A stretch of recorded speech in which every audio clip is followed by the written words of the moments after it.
the last months, we have lived through uncertainty with regard to the future of North America and hence of Mexico. There are many measures that have been announced by now President-elect Trump, and we consider that the following are the most relevant sources that we should look at to have an idea with regard to the possible actions that he could be taking once he comes into power. Those four sources are the following. The first one is the 7-point plan to rebuild the American economy by fighting for free trade. That was considered his trade policy plan, delivered in Pennsylvania in June of 2016. The second is Donald Trump's contract with the American voter, the 100-day action plan, which he signed a couple of days before the election. The third one has to do with the Trump's transition memo that was leaked by his transition team to CNN in November 15th, very recently, and more recently than that, a message delivered by President-elect Donald Trump through YouTube in November 21st.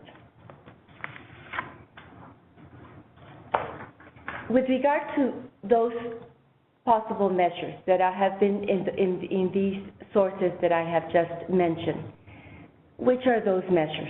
And we would like to highlight 6 that have to do with his trade policies and that could impact Mexico, and that are within his first 200 days plan. The first one is to renegotiate or withdraw from NAFTA. He has mentioned that he would order a study from day one to the Department of Commerce and the International Trade Commission to know about the ramifications of that such withdrawal could have. The second is to withdraw from the TPP.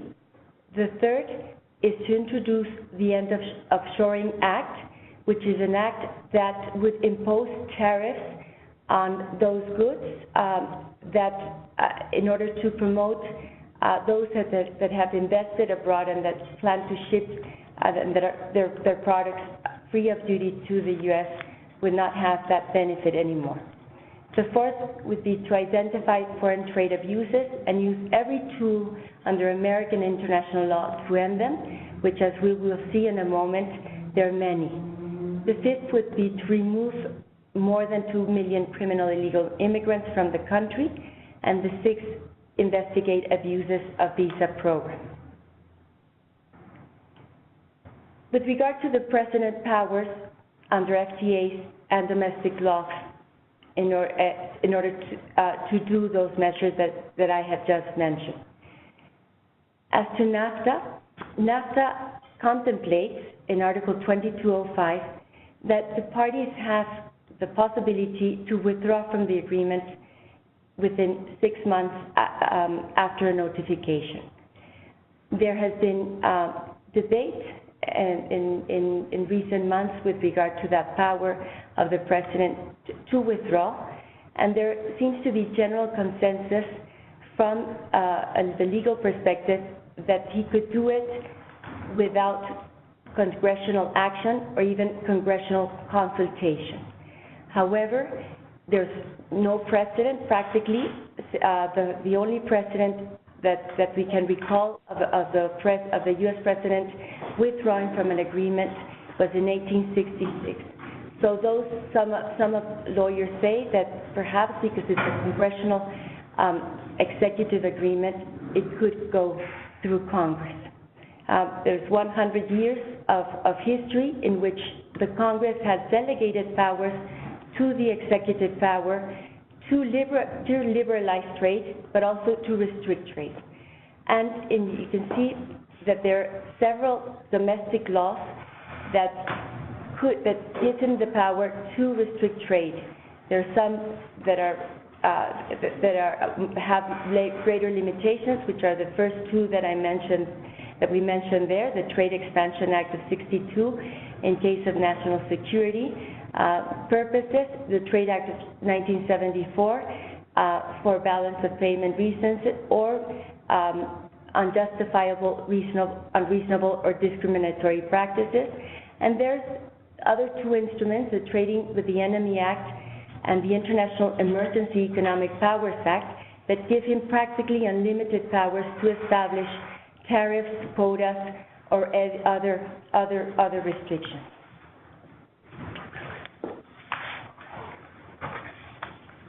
Well, that is a very general description of what are the ideas that we have captured from the Trump's team and what they are thinking of and what commitments they are making, plus what are their powers. So why don't we now move to what we think is the economic background or the economic sort of situation in which North America is in the middle of this debate.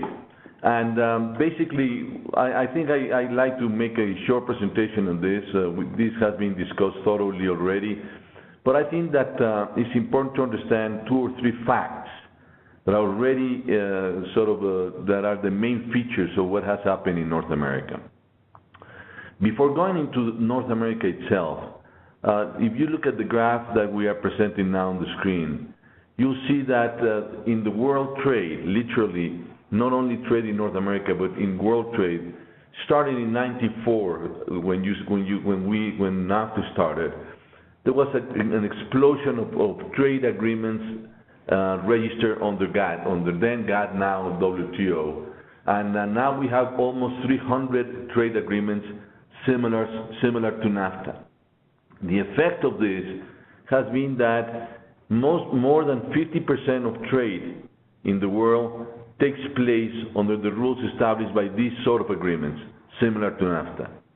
It means basically that trade competition is not now only among countries, but it's between regions. So the process is growing, it will keep on growing. As you can see here, more than 50% of intermediate goods are traded under the rules made by regional agreements. More than 50% is intra-regional trade, and more than 50% of all the merchandise that moves from one country or region to other is under these regional agreements. So there has been a process of regionalization of trade, in which not only countries are competing with each other, but now are regions competing with each other. And the point here is the North American region competitive in this new sort of trend? So let me just go then, if that is the case where regions are competing, let's analyze quickly what has happened to integration in North America. This graph that we're presenting right now shows what has happened through an index that we built to the flows of trade and investment in the region. And you can see that except for the effect of 9/11 and the China entry to WTO and the crisis of Lehman Brothers, it has been a permanent growth of the flows that have been happening both in trade and investment in the region. So it's almost literally, if you eliminate those two declines, an exponential growth of integration of flows in trade and investment. The second one is that the three countries in North America have gone through a process of macroeconomic convergence. By this I mean both in terms of inflation and interest rates. You can see that the three countries are moving very quickly and in a converging way, and that, both in inflation, in terms of inflation, Mexico, the US, and Canada have very similar rates. If you look at what has happened to short-term interest rates in the screen, you'll see that except for the country risk that is shown in the graph in the green line, the trend has been also very similar. And if you look at the graph to the right on the top, that's the volatility of the exchange rate of both the Canadian dollar and the Mexican peso vis-a-vis the American dollar. And you'll see that the behavior of the Canadian dollar and the Mexican peso is very, very similar.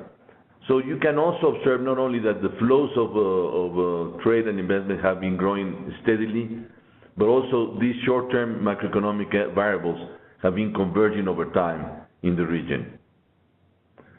The same thing has happened with the product cycle, the economic cycle. This particular graph shows the correlation between the Mexican GDP in industry, the industrial production, and the U.S. industrial production. And you see that to the left of that red line, the correlation between those two indices was 0.26%. Nowadays, after NAFTA entered into action, the correlation is 0.60. So it has almost tripled. The correlation of the cycle is very important because it now has led to the sort of coordination of production, basically industrial production, in North America, and particularly between Mexico and the U.S. So this integration, this growing integration that has been happening in North America in terms of flows, in terms of macroeconomic variables, in terms of product cycle coordination and so on, really has taken us to a point in which the relationship between Mexico and the U.S. and Canada is very different from, for instance, the relation between China and the U.S. And when you hear the Trump speech about this, he tends to make a comparison, between Mexico and China, like if they were the same sort of thing. And actually, when you look at this graph, it really shows you that after 20 years of integration, what has happened in the North American region is that we're not only selling each other products, but we're producing them jointly. And this graph shows something very important. If you look at the column under Mexico, you'll see that for every dollar that Mexico exports to the U.S., 40 cents are American inputs. In the Canadians, for every dollar they export to the U.S., 25 cents are American inputs. And the weighted average for the region is that for every dollar that both Mexico and Canada export to the U.S., 32 cents are American inputs, which means that when we export, the U.S. exports. And that has created this completely different economic environment from the one that comes from a pure outsourcing scheme like the Chinese one. For every dollar China exports to the U.S., only 4 cents are American inputs. So the effect of and the nature, the features of our relationship, our trade relationship is completely different. Here I write, we are on the same side of the table, and that is right. You cannot react to the trade issues like if this was a zero-sum game, because always in trade agreements there is some wealth that is created. But we are not only not in a zero-sum game, but we are really integrated in such a degree in which really we are producing jointly instead of being outsourced by a China supply. And those things are completely different. This means that the region has been created. It's a joint production paradigm where we have in the region between Canada, the U.S., and Mexico. And we have to ask ourselves how competitive we are as a region vis-a-vis other regions or other very large countries. And this is a study done, the one that you're seeing right now on your screen, done by KPMG a few years ago, where they made an analysis of what countries are the most competitive countries in the world to produce automotive in the automotive industry or in electronics or in manufacturing. And you'll see that unequivocally, almost in every single sector, the Chinese are the most competitive. India is very competitive, it's number 2, and Mexico is number 3, while the U.S. and Canada are around 9 and 10 and 11 rank. So it means that Mexico is the country that contributes to competitiveness in the North American region more important, is the most important contributor of being competitive. So if the problems that the U.S. and all industry in the U.S. is to be competitive, the fact that they are in this production, in this joint production mechanism with us and with the Canadians, makes them more competitive. And in that sense, NAFTA should be part of the solution and not part of the problem. And I think that shows that this integration that we have seen, plus the creation of this new paradigm of joint production, really is giving the U.S., Canada, and Mexico as a region a competitive edge that is very important. And if you add to that, not only this integration and this co-production mechanism, but the connectivity that has been taking place in the region, you realize that this is clearly a very integrated region that now, with connectivity increasing over time, has become literally one of the most competitive regions in the world. The most recent element in terms of connectivity is the agreement on open skies that Mexico and the U.S. achieved only a few weeks ago, literally, and that will increase the possibilities of doing business and to be more connected in different cities in the U.S. and Mexico. They already had, the Americans already have it with the Canadians. So let me just, before we go to scenarios, quickly conclude that not only the North American region has benefited the three countries, the creation of NAFTA has benefited the three countries, but that we have achieved now a paradigm of joint production that makes us competitive as a region in a world where trade is becoming more and more trade among regions and where competition is more and more among regions rather than countries. Let's now move to the scenarios after we have given you all this background, and I will ask Beatriz to describe the potential scenarios that we see coming up as a result of all this debate in the U.S. Thank you, Jaime. The following are, I would like to describe what are the scenarios that we foresee. With regard to the possibility of modernizing or renegotiating NAFTA, the power to negotiate the agreement, it falls on the executive power, so it would be their administrations of the three countries that would sit in the table shortly, as we have foreseen, given what the measures that have been announced and that I mentioned, to achieve one of these alternatives.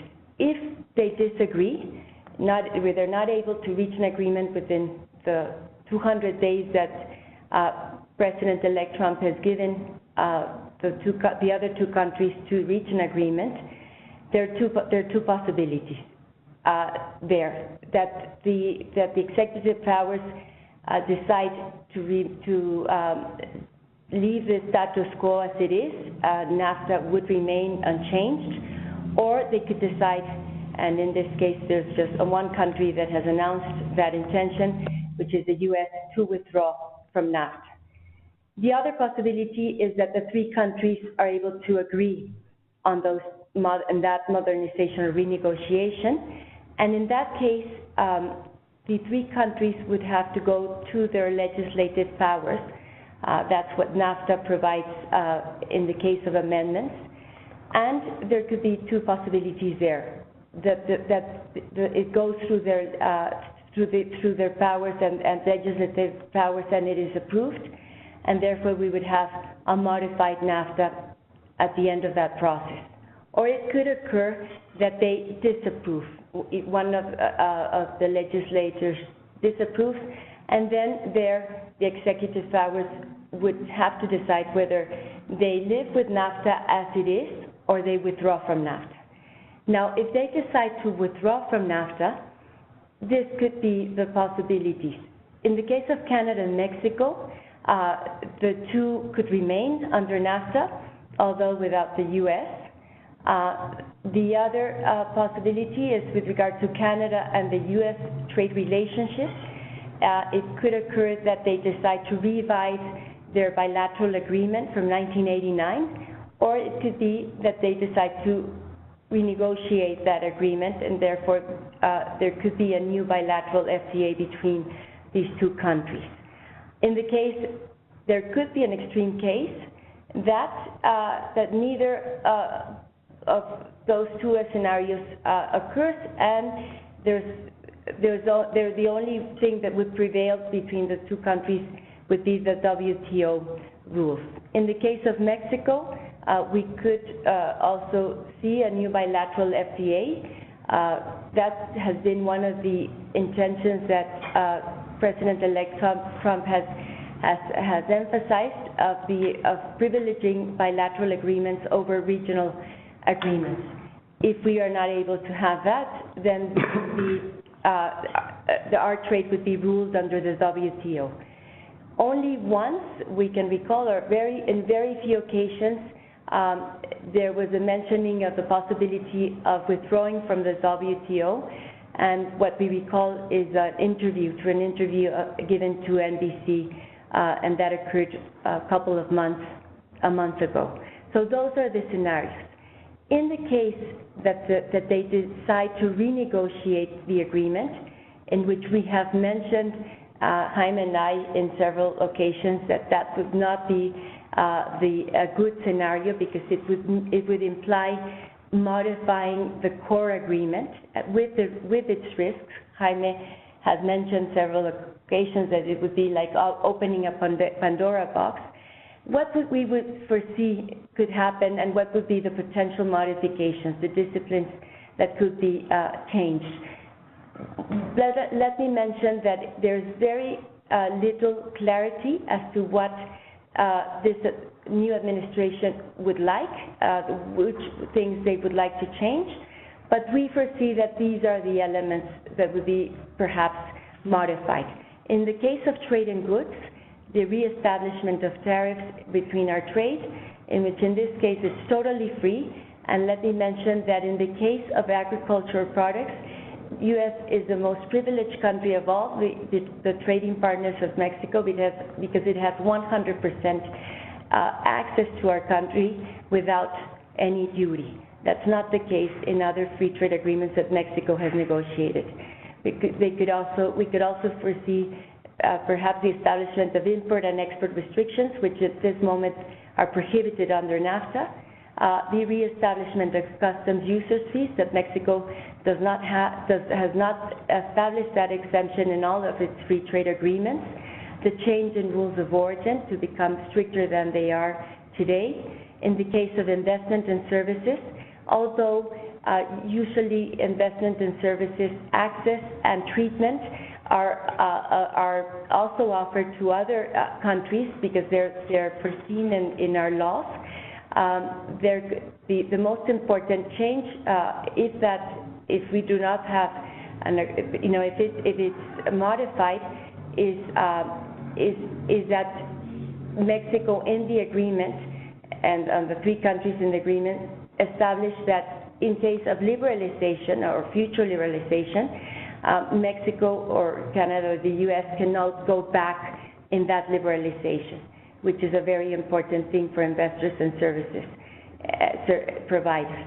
In terms of intellectual property, we could see stricter intellectual property rules. In the case of government procurement, we could foresee also Buy American type of rules, which would go against national treatment, but that is something that has been said and announced. And we could see also changes in energy and basic petrochemicals. Treatment, in the case of dispute settlement, the special mechanism that is provided in the for anti-dumping and countervailing duty cases could possibly be removed. It's the only agreement that has, free trade agreement that has this special mechanism, and we could also see changes in safeguards to be able to apply them more easily. So these are the possible things in a renegotiation scenario. Let me interrupt you. Yes. Please do send your questions through the chat in case you have any questions, specific questions, please. Go ahead, Beatriz. Now, there could be elements that could be incorporated in NAFTA under side agreements, which would not imply reopening the agreement with the risks that would mean. And those possible potential modifications to that North American ecosystem could be the following. And here I wish just to number them. It could be introducing labor and environment provisions in terms of linking those labor and environment provisions to the general dispute settlement mechanism provided for under NAFTA. There could be advances in regulatory coherence and cooperation that, as you know, nowadays, that is the most important barrier to trade, and which also implies important costs for the companies. It could be introducing trade facilitation provisions, which are not provided for under NAFTA. It could also mean cooperation in small and medium enterprises so that they participate further in the trade among the regions. It could be introducing e-commerce provisions, which were not provided for 20 years ago. State-owned enterprises provisions as well. Negotiating an anti-corruption treaty that would have important benefits also for Mexico, an agreement on currency manipulation, and compliance agreements to ensure that the three countries comply with their commitments under NAFTA. These are some ideas. Well, I think that it's a thorough discussion and presentation of what are the potential issues. There is a great deal of uncertainty, as all we know. In my view, the best option is to go through these trade agreements that are parallel or side agreements that we have defined. And the thing here is that this is so general that at the end of the day, the effect of these potential changes in every single company is different. So what we are actually already doing in the company here at SAI and offering as a service is to try to understand what would be the impact of all these potential changes, and therefore what would be the strategy to protect the companies vis-a-vis these potential changes. But that has to be done literally with a tailor-made program. So what we are offering and already doing with many companies is to make an assessment of the vulnerability of the companies that are operating in the North American market. We're already providing this service, and it has basically three components. The service that we provide is, first, the legal analysis to see what are the most relevant provisions that are used by the company under the NAFTA rules. Then a detailed analysis of economic and financial impact in trade issues, in investment issues, in the global value chains that, as I was saying earlier, was growing and is growing, and of course in some of the macroeconomic variables that affect almost every company, and we're already seeing, unfortunately, some of those effects by having many companies that are postponing or or not making decisions to invest in the region yet until they see more clarity and they have more clarity about the future of NAFTA. We know already of several cases of companies that are going into sort of a standby situation with respect to their capex and their investments, and I think we can analyze that and make an analysis of what are the risks of doing or not doing those investments. And finally, to help the companies to develop a plan of action, that is, what are the measures that the companies can take to minimize the risk and to counterfeit the effects or impacts of all these scenarios. Clearly, as time goes by, and we're planning to have this sort of communication with our clients, we'll be able to narrow down what are the potential effects. As of today, as you can see in our presentation, this is a very general analysis of the different scenarios that we see could be possible. It could sort of have some likelihood to happen, and that's why we're very happy to have Ron Sorini here with us in this chat. Ron, as you know, was the #1 negotiator in the NAFTA for the textile industry. We became friends then when we were on the opposite sides of the table, and now, like the countries, we're on the same side of the table with Ron, who lives in Washington, and they analyze these issues every day, and they have a feeling of the temperature in Washington. So we'd love to have you, Ron, and have your view and tell us how you see things and what do you see coming up in the next weeks in Washington, Ron. Thank you for being with us, Ron.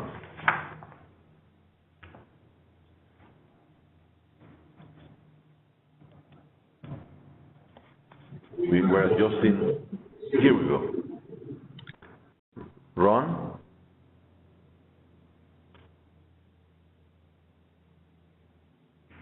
Can you hear us?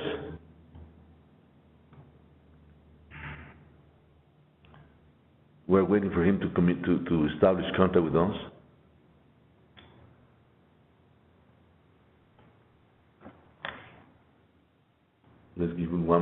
to see if Ron comes in. Perhaps, Jaime, when that occurs, Okay. we can Start taking questions. Start taking some questions. Sure. There's one question that has to do with, speaking of scenarios, can the U.S. also leave the WTO? It can, as it can leave any other international agreement it signs. The president, the executive power, could leave, could have the possibility of doing it without congressional approval. That's what many lawyers say they could do, as it can with NAFTA, as I mentioned. It would only have to notify the WTO and the other members of the WTO, and the withdrawal could occur 6 months after that notification. That is an atomic bomb. That would be an atomic bomb. Nobody really thinks that would occur. Yes, but you never know. You never know. If it occurs, the threat and the alarm that would create is that the U.S. could have the possibility of going back to the tariffs that were existent in the 1930s, and that were one of the reasons that detonated the Second World War, because all of the countries, as a consequence of those high tariffs applied then, decided also to apply very high tariffs, and a trade war occurred then. But we don't want to think of that scenario. No, that scenario I think is not very likely, but it could happen, and the effect could be, dramatic for world trade, not only for NAFTA but for world trade. I have two questions here. Has the Mexican government decided how they would negotiate with the U.S.? Well, I don't quite know if they have decided on how to negotiate. My understanding is that they are preparing themselves, that the Ministry of the Economy is working on the different options and the different issues that they are exploring, and that they'll be ready to negotiate when it's appropriate. I'd like to make a point here, though, because I think that some of the issues that we have to face now is that this potential negotiation won't take place until they are in power. I understand that, and it's a pity that we cannot have Ron Sorini communicating with us, but we'll fix that. But the point is that the negotiations could take time, and not only the negotiations could take time, my understanding is that many of the officials that are being appointed now will have to be ratified by the Senate in the U.S., and therefore they won't be available to start negotiating right away. So I think that, in the scenario of renegotiating NAFTA, or even modernizing NAFTA, as they've been using the term, is not going to be an immediate thing unless we are able to strike a deal that takes care of their concerns, and that is where I would like to get the feedback from Ron Sorini. The second question I have here is that what would be the effect on the agricultural sector? This is a very interesting question. Actually, Mexico is one of the main exporters of agricultural goods to the U.S. When we were negotiating NAFTA, we said that the natural thing for Mexico would be to export fruits and vegetables and bring grain and cereals, corn and wheat and so on, because those were our respective comparative advantages. For the Americans to produce competitively corn and other cereals, and for us to compete and to be able to compete with the U.S. on vegetables and fruits. And it turns out that on that front, we really export a lot. I mean, we're the #1 provider in almost every single vegetable that the U.S. imports, and almost every single fruit that we import. I've been told that, for instance, in terms of watermelon, we are #1. I think we have 85% of the exports that the U.S. the imports that the U.S. makes on fruits and vegetables. We have a slide on that quickly. We can go to it very quickly. And I understand Ron is now connected with us. So why don't we show the graph quickly? Here you see, but the products. Go on. Síguele. Síguele. There you go. So you have 60% of U.S. imports of vegetables are sourced from Mexico, and 35% of U.S. imports of fruits and sources are as well from Mexico. The extreme is 86% of all the imports of tomatoes the Americans do come from Mexican tomatoes, and berry imports 62.4. It would be interesting to ask the Trump administration what are they planning to do with promoting health eating in the U.S. if he wants to get rid of NAFTA. Prices of these products will become much higher for consumers in the U.S. if they decide to leave NAFTA. But Ron, are you there?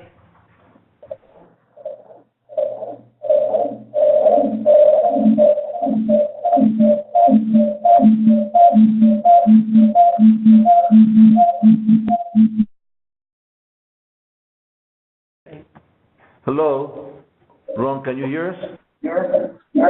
I can hear you fine. Can you hear me?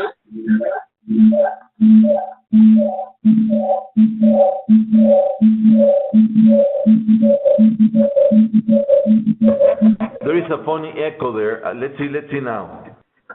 Can you say something, Ron, please? Ron, can you hear us?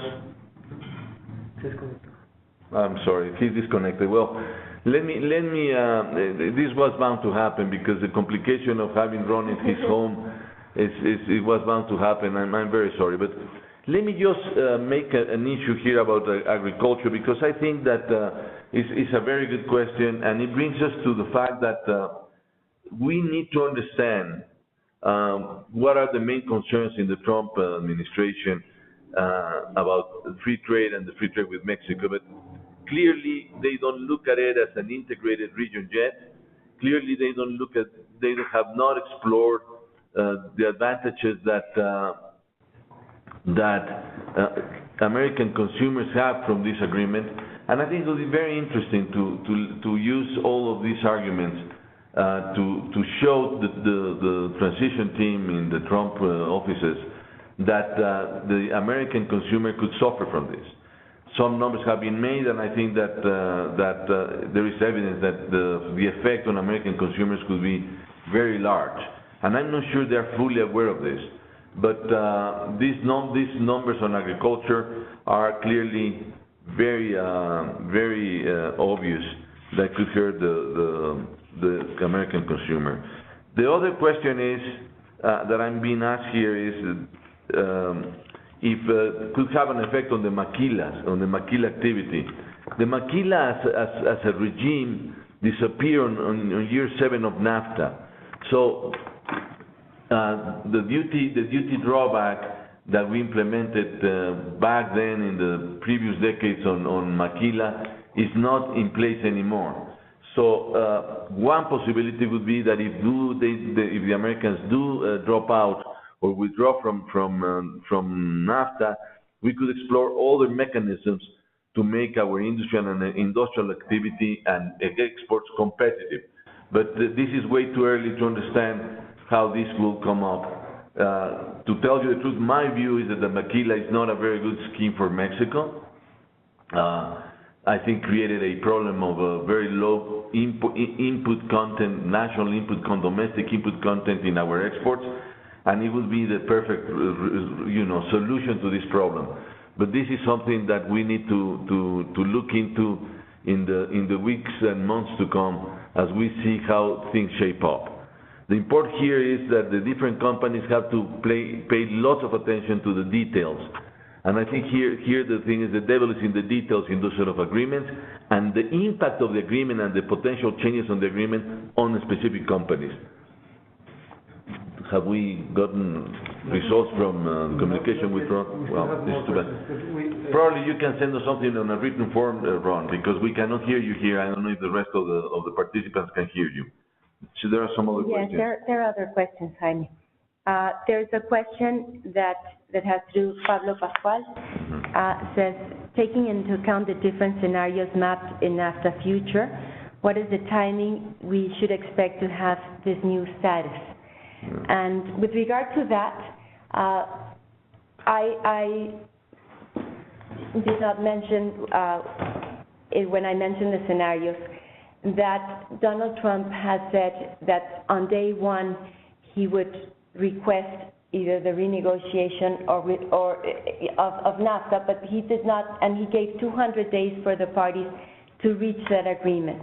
What we do not know is that if he will ask from the beginning, notify Mexico from the beginning, from day one, that he will withdraw from NAFTA, and then those 6 months will begin to run since day one, right. Or if he will wait until those 200 days elapse to request the withdrawal. So we're talking about the possibility of announcing a withdrawal, of operating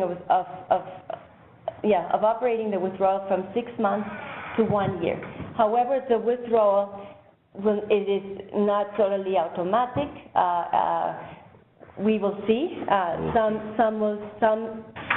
say that there will be a lot of litigation in the U.S. courts with regard to this, with regard to the executive power to do so with congressional action. There could be provisional injunctions, and so the withdrawal will not operate immediately. We really do not know. In the case of the renegotiation, as I mentioned, it would have to go through the legislative powers of the three countries, and that could take time.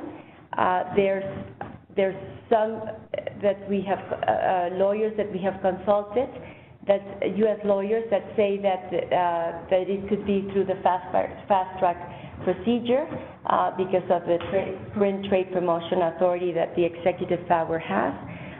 But we shall see. The renegotiation would take, we would imagine, months for those new terms to be agreed. And then the process of approval or disapproval in Congress under a fast track or trade promotion authority, we don't know how long would that take. Exactly. And it's too bad we cannot connect with Ron Sorini. We are trying to connect with you, Ron, but apparently there's some problem with your computer. Sorry about that. Now, there is another question. Perhaps you can take this one, Jaime. Do you foresee an important adverse impact on the Mexican economy from the additions you mentioned to the NAFTA framework, like labor and environment and so on? Well, I think that the first effect, the economic effect, is uncertainty, as I was saying earlier. In fact, I think we are already seeing some of that effect, unfortunately. As I was saying, I'm aware of many investments that are sort of standing by, waiting for a better clarity. I was in Chihuahua last week, and at the beginning of this week, actually, and many of the auto part producers couldn't understand what was happening, and therefore they were postponing some of their investments. I was in Monterrey 2 days ago, and the same thing is happening. People are standing by and trying to understand and have more clarity about the potential effects. Clearly, the two effects that could be sort of at the end of the day, the most important ones are the decline of investment, in foreign direct investment that we need in this country, because that is a very important complement to domestic savings. And the second one is the decline of our exports, both components of aggregate demand that could lower GDP growth, no doubt. So that's why we really need to look into this in a way that is we have to be very responsible in terms of potential negotiation and potential effects. One thing that I believe is key is to define certain principles for the negotiation. My view is that we should go through side agreements. It already happened to us when we finished the negotiation with the Bush administration, Bush father administration. The winning candidate, that was Bill Clinton, said that he would support NAFTA if and only if we were to introduce new forms of relationship with the U.S. And so we said, yes, let's do that. We can negotiate labor and environmental issues, but let's make sure that we do not touch the main text, which we had just finished negotiating months before with the Bush administration. And so that's why we spent a whole year negotiating with the Democrats. These side agreements on labor and environment took us a whole year, but it worked, and it was the right solution. as Beatriz was saying, I think that if we don't go this way, if we go, through the process of renegotiating the text itself, would take a long, long time for the three countries to agree, and probably it would be opening the Pandora box, because if we do open up the whole text, not only the Americans will have requests, the Canadians and all the Mexicans will have requests. And that equilibrium that was achieved during the negotiation will pretty much suffer, and will take us into a process of potential disappearance of the, as a result of all these trade-offs that we sort of found a certain equilibrium when we negotiated. That's why I think that probably the uncertainty could go down if it is announced that we would do it through side agreements or parallel agreements that are binding, but they are not incorporated in the main text. This is a principle that I think should be on the table and could help to deal with the uncertainty that we're facing right now. Do we have Ron yet? No. So we have more questions here. Go ahead. We have more questions, Jaime. Yes. There's one question that has to do with William Wagner. Has there been any analysis on whether a legal challenge in the U.S. courts on the extent of executive power would have some likelihood of success? Here, I should say that there has been, not with regard to treaties that have been denounced in the trade area, but other international treaties that have been denounced by the executive power without the congressional approval. These cases, some have gone to the Supreme Court, and in general terms, the Supreme Court has favored the executive power in its possibility of denouncing these agreements without the congressional approval.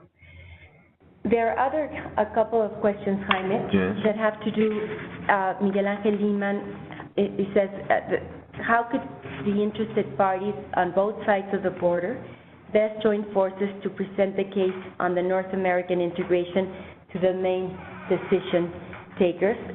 There are other questions also that have to do along those lines. What should Mexico be doing at this stage to prepare for that? That renegotiation? I think that is a very important question. In fact, we went through that exercise when we first negotiated NAFTA, where we found economic agents and entrepreneurs in the U.S. and Canada talking to Mexican entrepreneurs and organizing themselves to push for NAFTA. Back then, at the beginning, for fast track, and then NAFTA itself. And I think now the same thing should happen. The question is, how can we do it? If we were able to do it back then, we should be able to do it even more this time, because the amount of investment that has come from the U.S. into Mexico and into Canada, and from Canada into Mexico is very, very large. And therefore, there are vested interest in that these sort of routes continue. So I think that we should start, the organizers of the entrepreneurs, and my understanding is that it's already preparing, the Mexican entrepreneurs are preparing themselves to start this process, is to, make sure that everybody voices the concerns that are having as a potential, with a potential withdrawing from the U.S.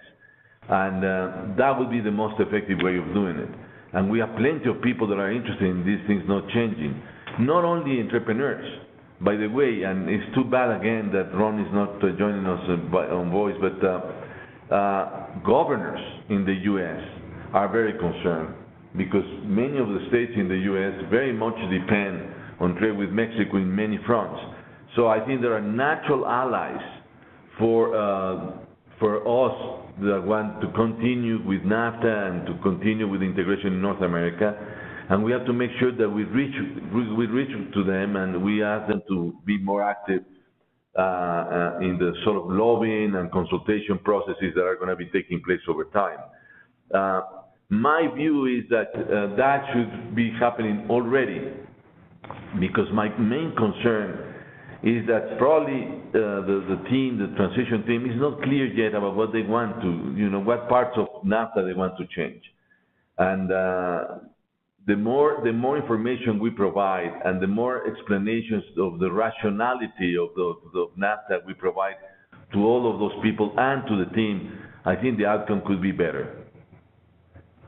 Ron is not going to connect, right? Well, so let me. Here I saw a couple of questions that I thought were interesting.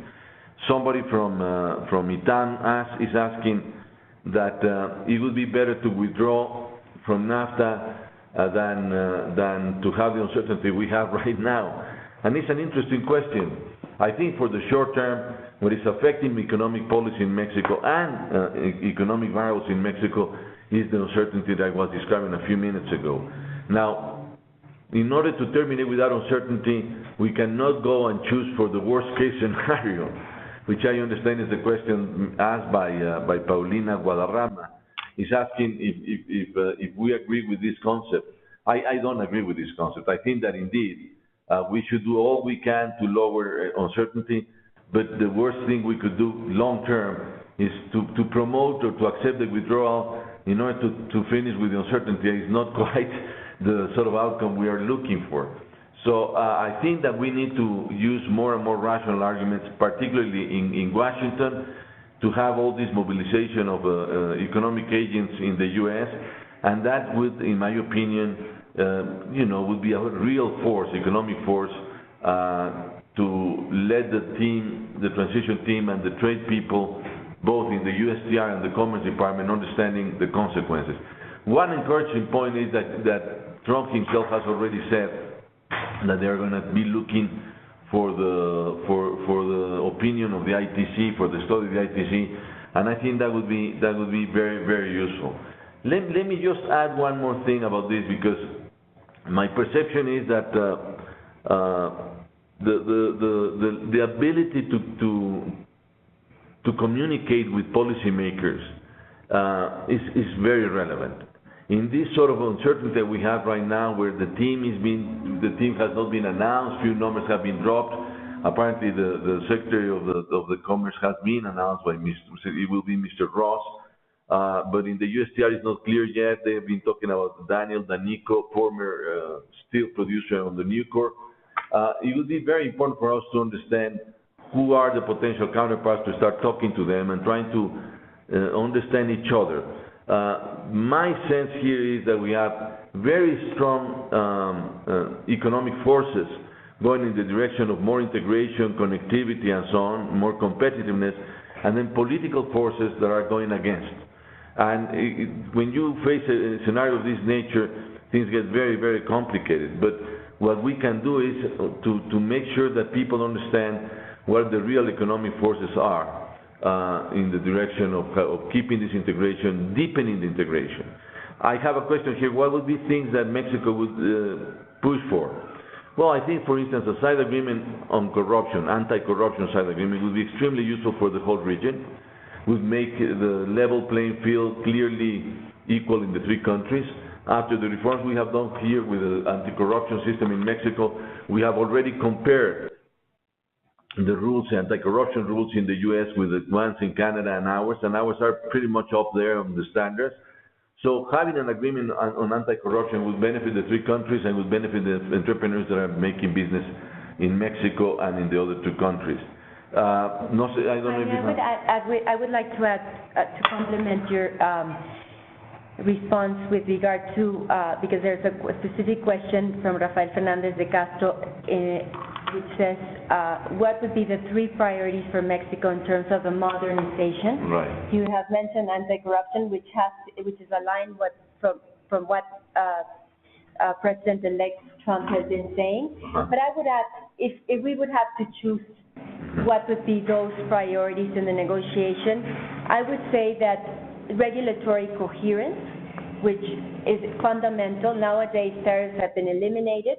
However, the fact that we have different standards and different requirements that our products have to comply with in order to be exported increases the cost of doing business. Companies have to have production lines different to produce in Mexico and in the U.S. and to ship to the U.S. and to Canada when the technical regulations are different, or when the process of going through the testing and what is called conformity assessment has to be done in the three countries, and it is not recognized, the testing from one country to the other. So advancing in regulatory cooperation, for me, it would be one of the Mexican priorities. And the other very important is the only permanent advantage that the three countries have is their geographic location.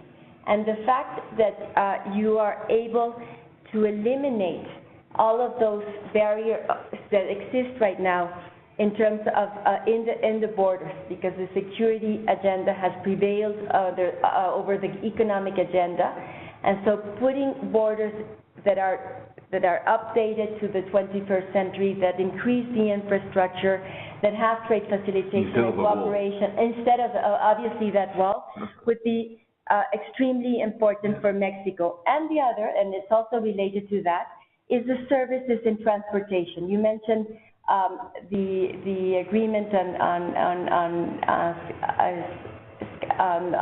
the air transportation, open skies. However, there's still restrictions in maritime transportation and also in land transportation. Right. And so opening those sectors in order to eliminate the restrictions that exist right now in terms of cabotage would also contribute significantly, in my opinion, to deepen our integration. Yes, you are right.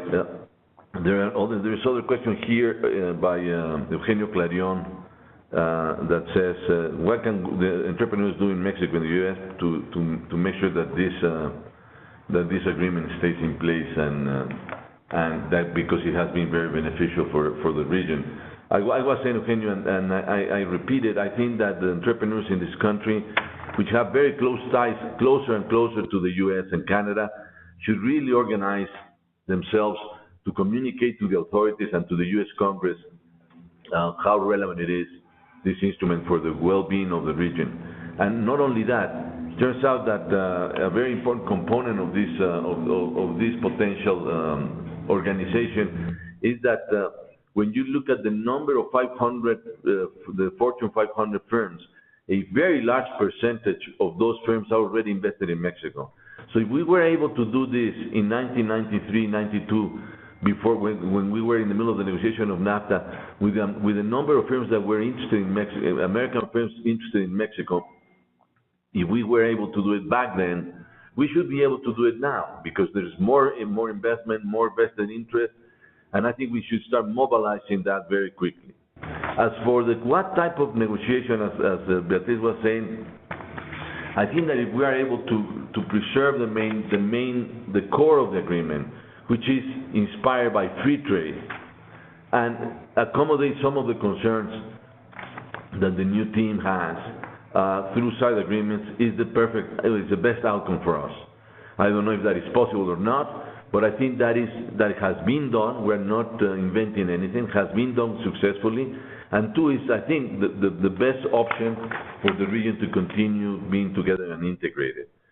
If we reopen as I was saying, the main text, we run the risk of really ending up with a Pandora's box, and probably ending up with a very, very minimized version of NAFTA, which I would think would hurt our activity. Here I'm being asked, and I'm going to have to come to chip in here because it's unfortunate that Ron Sorini cannot join us, that the New York Times mentions that Dan DiMicco is the potential U.S. trade representative. I understood that he was appointed or was about to be appointed to explore the trade issues within the transition. I'm not sure that he will be the USTR. And Danny DiMicco wrote a book that probably we should all read, that is called Made in America, or American Made, in which he says that the manufacturing has to take place in the U.S. and not in any other country abroad, because that will bring jobs back to the U.S. and so on. That's his view, and of course that's a very complicated view when you compare it to our interpretation of what has happened to the region itself. But I must say that I think it's important to realize that his expertise over the last years has been the steel industry. He was the CEO of Nucor, which is one of the largest steel firms in the U.S., and he was very concerned about the competition with the Chinese and the overproduction of steel that the Chinese brought into the international market.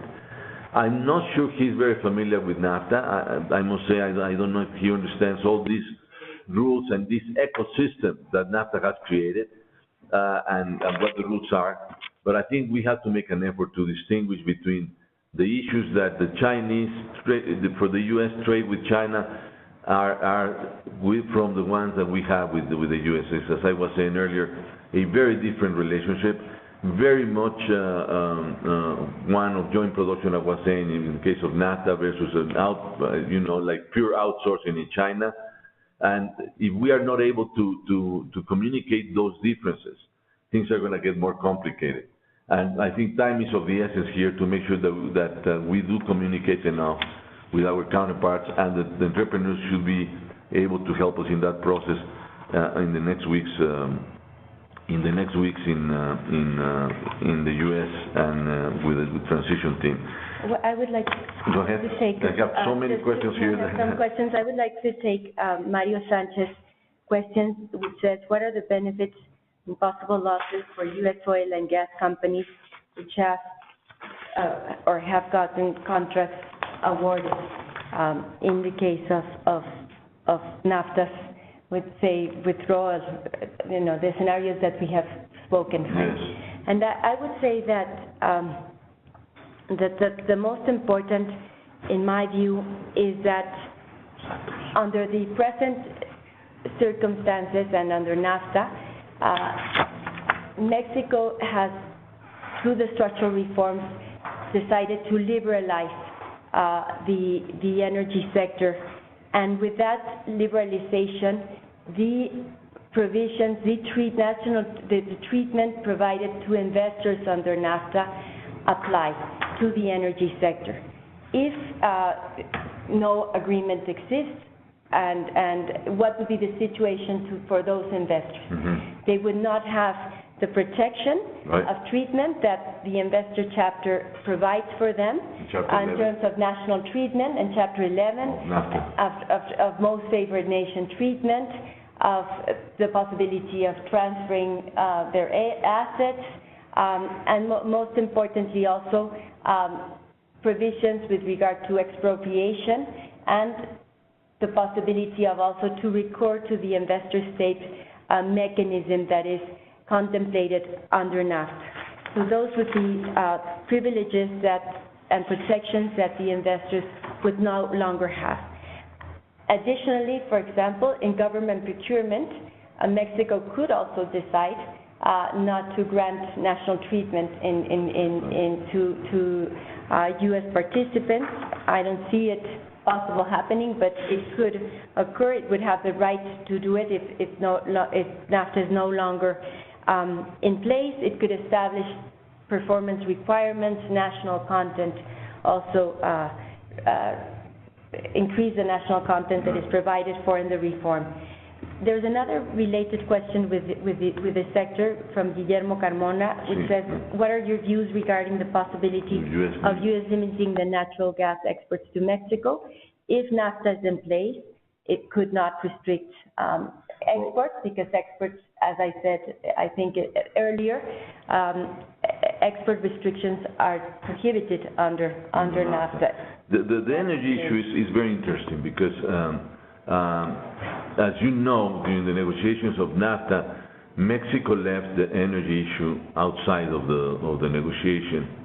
It was one of our no's, if you remember that negotiation. When you look at the chapter NAFTA has on energy, the very first paragraph says that the three countries respect their own constitution. And back then, we did not allow for any private investment or any private, sort of participation in the energy sector. Things have changed dramatically, as you know, and our constitution now has a new rule for that allows for private participation.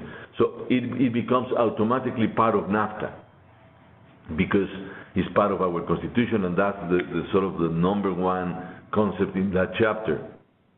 However, what has happened is that back then Mexico was a sort of a supplier, had a surplus of energy products that used to export to the U.S. and Canada, particularly to the U.S.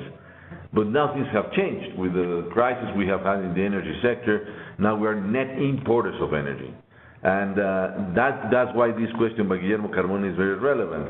I don't see, even if we were to drop out of NAFTA, that the supply of gas from the U.S. into Mexico would change dramatically. I do think that the connectivity that I was showing in terms of pipelines and so on is so strong now that I don't see that going rotten with the withdrawal of NAFTA, unless we enter into some sort of confrontation with the U.S. government, which hopefully we won't do that.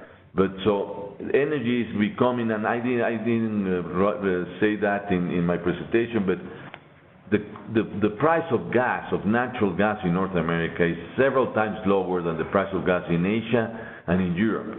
And that gives us a tremendous degree of competitiveness hedge vis-a-vis Asia and the European economies. So we have to make sure that in every single scenario that we explore, that continues to be the case, because for manufacturing, with or without NAFTA, gas is a very important input, and we need to keep some of those elements that we have as a competitive region. But I don't see a major change unless, again, as I was saying, we end up having more of a confrontation approach than sort of a more collaboration approach. The industry is very much dependent on oil, on gas, of this natural gas, and it would be a big mistake if we stop the free trade on that front.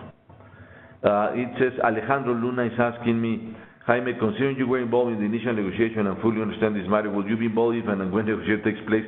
No, I don't think so. I'm in the private sector. I'm here to help firms, and SAI is ready to start helping firms. Of course, I would be more than happy to consult and talk to the responsible people, but I'm too old for that. And no, I don't. The SAI, the mission of SAI, is to help individual firms to go through this process, and it's already happening, and we're way too busy to start thinking about participating ourselves into the negotiation. Although you never know. There was another one here. Let me see.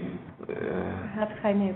Go ahead. There are a few questions that have to do with sectors and with the tariffs, and we have a couple of slides that perhaps we can share, Jaime, with regard to the situation of the tariffs that would prevail in case NAFTA is not longer in place.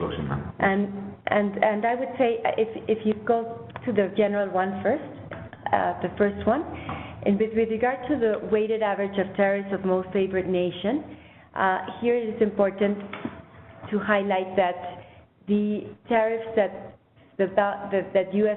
Mexico would be imposing to the U.S.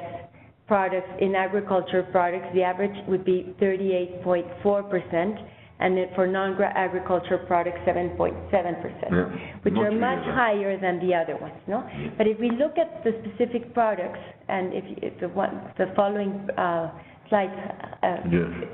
Well, this is a very interesting slide, and it's a relevant set of numbers. The green column is the most favored nation tariff that is applied in order to import to Mexico. And on the red one, or the pink one, is the U.S. And you can see that almost in every single sector, our MFN tariff is much bigger than in the U.S. So if we were to enter into an absurd mercantilistic war, which would be disastrous for both countries and for the region, the Americans would be facing higher tariffs to enter into Mexico than us entering into the U.S. The big danger is that I certainly hope that both in the U.S. and here in Mexico, people understand that we cannot go into that scenario. Because if Mexico goes into the scenario of starting to charge the MFN duties with the U.S., basically what we're going to be doing is closing the economy again and introducing distortions that will attempt against our competitiveness vis-a-vis other regions and vis-a-vis the U.S. and Canada now. So to take it to the extreme, because of the speech and the debate that took place in the U.S., would be shooting our own foot. And in general, I would say that if we renegotiate NAFTA by introducing new protectionist tools, both the U.S. and Canada, of course, and us, would be shooting our own foot. It's not understanding what has happened in the last 20-plus years. And what happened in the last 20-plus years was what I was saying earlier, is that we have become a region that is highly integrated, and therefore that we're on the same side of the table. If we start going through this trade war by imposing high tariffs to each other, we will be really hurting both economies. You should remember that during the 1929 crisis in the U.S., two senators introduced a new tariff regime. And every economic study and every economic history of economics shows you that that made the recession in the U.S. much worse than it was when the crisis started. And I think that experience in the U.S. economy, in the history of the U.S. economy, should be used in this debate, because to go back to protectionism will be really a self-defeating strategy for the region and for the countries. And I would just like to add, and Jaime, besides the most favored nation duty, that's the one that Mexico or the U.S. applies currently to their trading partners, they're bound. I would like to emphasize the difference between the most favored nation that applies to all countries and the bound tariff that are commitments under the WTO. And here, if we move to the following slide, please, the following slide, which indicates in this exercise, we identify which are the tariffs of the most exported products from the U.S. to Mexico, those products that Mexico imports from the U.S. And you can see here, in most of those tariffs, the most favored nation tariff that Mexico applies is very low. However, its bound or consolidated tariff under the WTO is very high. That's the water, as they say, that we would have. As Jaime says, it would be suicide for us to apply those tariffs in those sectors in which we are highly competitive. Absolutely. And that we have also to import inputs in order to produce more competitively. Right. In the case of the U.S., in the next slide, you can see that the difference between these are the five subheadings in which products in which Mexico exports to the U.S. And you can see there the consolidated, the bound tariff that the U.S. has under the WTO. It did not go beyond those bound tariffs that it has for each product under the WTO, and you see how low they are. The only exception is the chicken tax, which applies to pickups, that it could go to that level of tariff if it decides to withdraw from NAFTA. Yes, actually, that one probably we should explain, because the effects of that one is serious. Is the number two here, the pickups? In the U.S. they call it the chicken tax, because chicken producers in the U.S. used to carry their chicken and their products with pickups, and for some reason, probably some pressure from the auto industry, they created this tax or tariff that is called the chicken tax. And if you compare to the number one, the tariff that the U.S. charges to imported autos is 2.5%. In case of exporting pickups, then we're talking about 25%. Mexico does export. Are you able to hear me? Yes. Hello. Oh, Jaime. Oh yes, Ron. Finally, we can get you, but we're getting you on the phone, not on the web. Yeah, well, you're better off, so you can hear me but not see me. So I think everyone is in much better shape then. Let's hope they hear you. And Ron, could you in 3 minutes tell us how you see things in Washington? Yes, and again, I was honored to participate with you all, and I heard your excellent presentation. You know, here in the United States, we're facing the same degree of uncertainty that you are in Mexico. We have a number of questions and concerns about how we're going to move forward. The election has changed our Congress a bit. and obviously on the presidency, we will have a new Congress in 2017 that's slightly less friendly towards free trade. In the United States, the best indicator of the support for free trade in Congress are the number of votes we got for Trade Promotion Authority, which, you know, as always, passes by a very thin majority. In the last case, TPA passed by 218 votes to 208. But with the new elections, 8 of those people who voted for TPA have either retired or have not been reelected, and they've been replaced by people who would not likely support free trade. So the support has gone from a very thin majority for free trade in the House of Representatives to a little bit below support for free trade. So probably that's gone from about 218 to 212 or 211. So there's going to be a lot of work to be done to convince the new Congress to support free trade, and I think that's partially a fallout from the presidential election. The Senate side, too, we had 60 U.S. senators who voted for Trade Promotion Authority. That's very key because you need 60 U.S. senators to prevent what's called a filibuster and allow legislation to go forward. So 3 of those 60 senators have lost the election, and so that will bring us, we still have a special election in the state of Louisiana. So we will either have 57 or 58 members of the Senate who will be generally in strong support of free trade. You know, we're still all a little bit curious on our side too. We all heard the rhetoric of the presidential campaign and the, you know, and the statements that were negative towards NAFTA, but we're all still kind of scratching our heads, trying to understand exactly what the new administration will be seeking for renegotiation of NAFTA. And we've been in touch with many of the people on the transition team. The transition team is heavily weighted towards those who come from the steel industry, who come from the automobile industry, and somewhat from the textile industry. So the key players are people like Wilbur Ross, an investor, who, for example, Jaime, you may remember, and Enrique Espinosa remember Burlington Industries and Cone Mills. He had purchased those mills.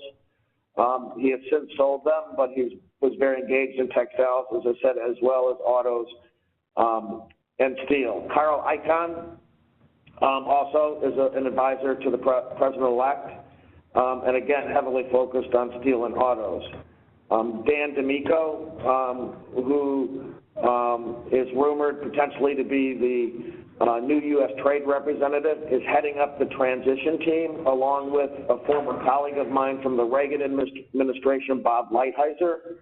Dan D'Amico is former chairman and CEO of Nucor in Ohio. So again, from the auto and steel industry. Bob Lighthizer was deputy USTR in the Reagan administration and has been a trade attorney in Washington representing U.S. steelmakers in dumping and countervailing duty cases. So we expect the new administration and others, and also Senator Sessions, a senator from Alabama, who has not, I would not call him a protectionist, but he is a very cautious free trader. A lot of his staff is involved in the transition, both in trade and other areas.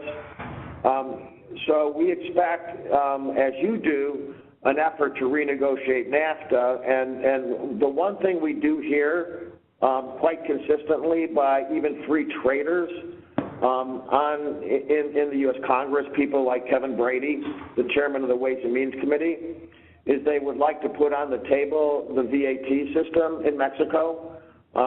They would, I think there will be a request that VAT rebates are no longer allowed on NAFTA qualifying exports to the United States. I think that will probably be a key component of what they ask. That's something I think the Trump folks and the free traders in Congress will coalesce around. And then the question becomes, you know, how does U.S. Congress codify, assuming there is an agreement among the three parties? In what form does it take and how does it go to Congress?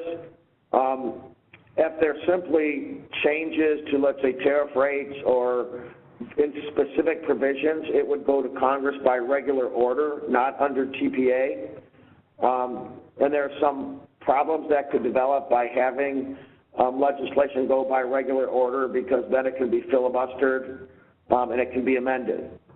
For example, the United States, Mexico, and Canada agreed to and called it a new agreement, called it NAFTA 2. So essentially have a new agreement that would be signed to replace NAFTA. Then that would go to Congress under the procedures of Trade Promotion Authority.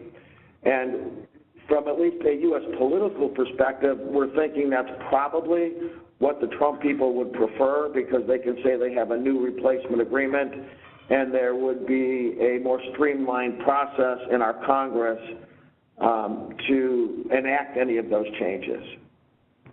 Yes, I think this is a very, very relevant information you are giving us, Ron.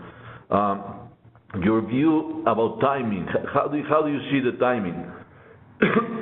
When can these guys start talking to their counterparts, both Mexican and Canadian?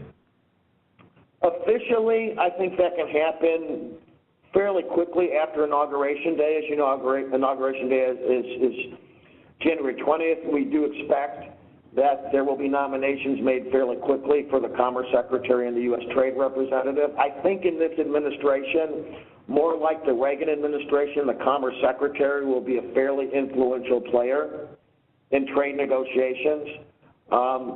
You know, and during the current administration and for example, the Trans-Pacific Partnership negotiations, the Commerce Department was really not that engaged in the decision-making. It was pretty much Ambassador Froman and folks in the National Security Council. So I think we'll have a more energized and more influential Commerce Department. I think they'll be prepared I think it is clearly going to be in their first 100 days to initiate consultations and initiate dialogue with Mexico. So I would expect probably sometime in February, after the nominees are confirmed, the dialogue will begin. I think it will begin very early on. Very important to understand, because my understanding, Ron, but I might be wrong on this one, is that they need to be ratified by the Senate or by Congress as members of the cabinet before they can establish any contact with foreign governments. That's correct, yes. But I imagine that in this case, since the Congress is Republican, that those nominees will be approved much faster than the other nominations in the previous administration. Is that so? That is correct. For non-controversial nominees, such as the Commerce Department, USTR, I think that's the case. Obviously, we'll have some nominees like Senator Sessions, who's been nominated as Attorney General. That one could be a little more problematic. I think it will be confirmed, but I don't think many Democrats will vote for him, and there might be some Republicans that have questions, so that one will not go as smoothly. But to answer your question, yes, I think for Commerce and USTR, the key economic positions which would need to be in place before there is a substantive discussion with your government and with the Canadian government, I think that'll happen very quickly. Good to know. Well, it's great that finally we're able to connect with you, Ron. I'm sorry about the problem. I understand that you're in the middle of your weekend, long week. Thanks so much for your participation. Probably we will do a new webinar in the next few weeks, and we'll let you know as well as the kind of work we're doing here that you are familiar with, Ron. We're approaching 10 o'clock in the morning, and we were punctual about it. So I think that thanks a lot, Ron, and thanks to everybody for participating in this seminar. And we will send you some of the material that we use, specifically a publication that has been published by the government, where we helped to sort of bring some of the substance, and it's called the North America, Canada, U.S., and Mexico Working Together for a Promising Future. We hope you will enjoy it, and thanks to Ron Sorini and to everybody for your participation. We will be staying in touch.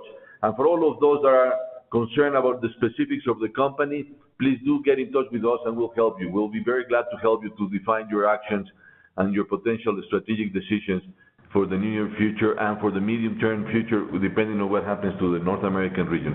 Thanks, everybody. Bye-bye. Thank you. Thank you very much. Bye-bye. Goodbye.